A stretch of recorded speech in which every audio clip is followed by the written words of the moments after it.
welcome to Daddy Life London.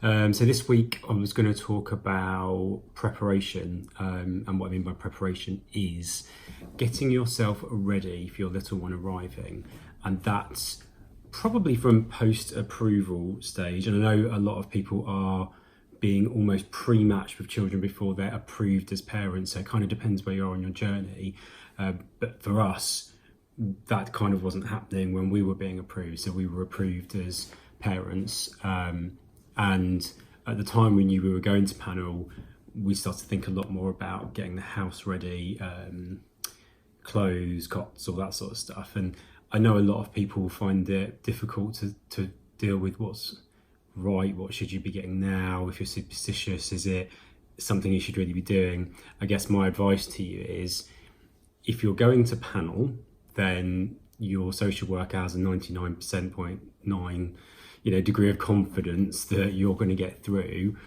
And if you know what your age range is, if it's limited, so if it's within 2 to 3 years, there are certain things you're always going to need, and so you need to think about that. So as an example, if you're getting approved for a child that is 0 to 3, they're going to be in nappies.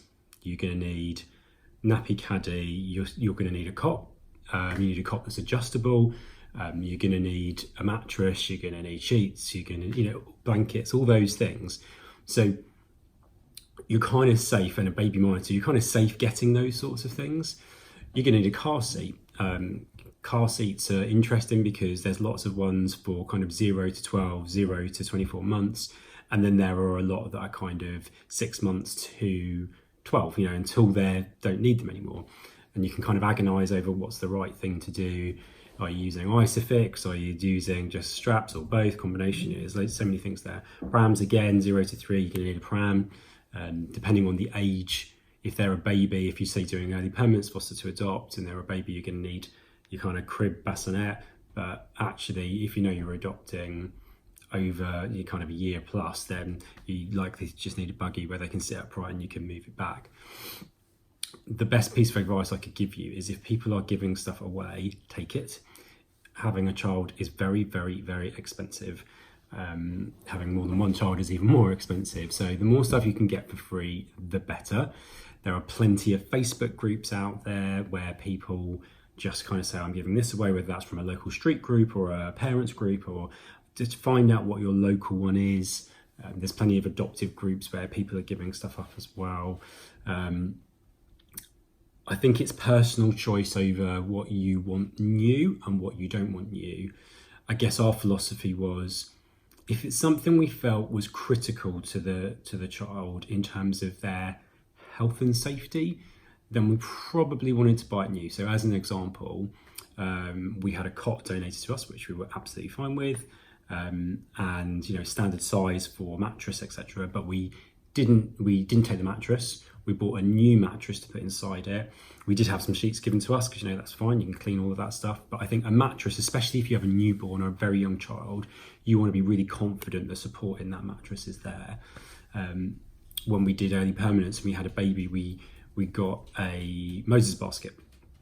Again, brand new mattress. Wanted to be really clear on that groan was my dog.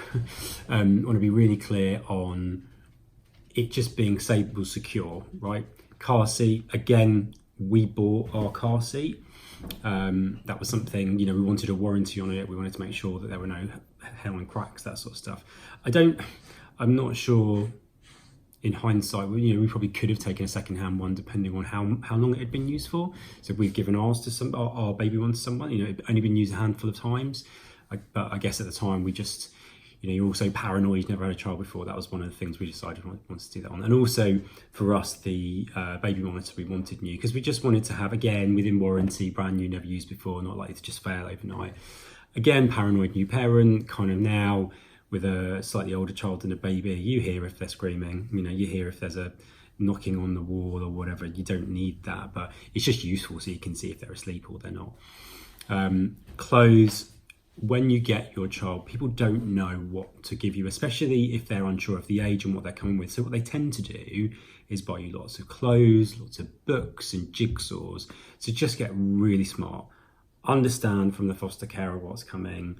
make sure that you're really clear with people about what you need. Don't be scared. People want to buy stuff, let them buy it, but tell them what you need. And that can be difficult because it can always feel like it's happening very fast. If you don't know the child yet, then it's difficult. We took a load of toys and we just ended up having to sort through them, and we re-gave them on if they weren't appropriate. So, and there's nothing wrong with that. Parents cycle stuff all the time. If you're likely to have a second one, you can keep it and put it in storage and then see whether you need it the next time. But as I say, having kids are expensive. Reusing kids' toys, as long as you know they're safe, I think is really important. Lots of plastic used.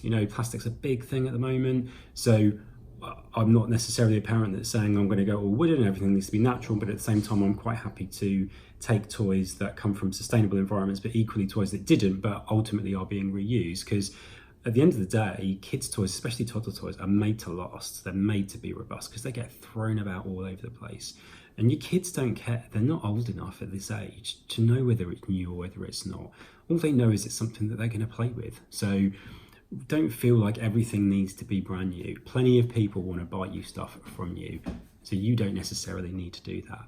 So be smart, really think about who's out there in your network that you could get stuff from. Don't feel scared to take it. And as I say, we took a load of stuff before we knew about who our child was going to be, and we just sorted through it. Nursery, I would definitely say, you've got to sort that room out, and you're likely, if you're like us, we went neutral colours wise because we didn't know what gender we were going to have, so kind of yellows and greys. Definitely get that sorted, because that's just a big headache if you try and do it after the event or whilst you're about to go into transition, because you've got so much to do then. So definitely get the room ready so it's nice and clean and tidy and ready to just receive things, if you like. So yeah, that's probably what I've got to say on getting stuff. Try not to be too superstitious. It's generally going to happen. You're not really jinxing anything, and stuff comes up when it comes up, and it may not be there the next day, so just take it. And like I say, you can always give it to a charity shop, give it to another parent afterwards.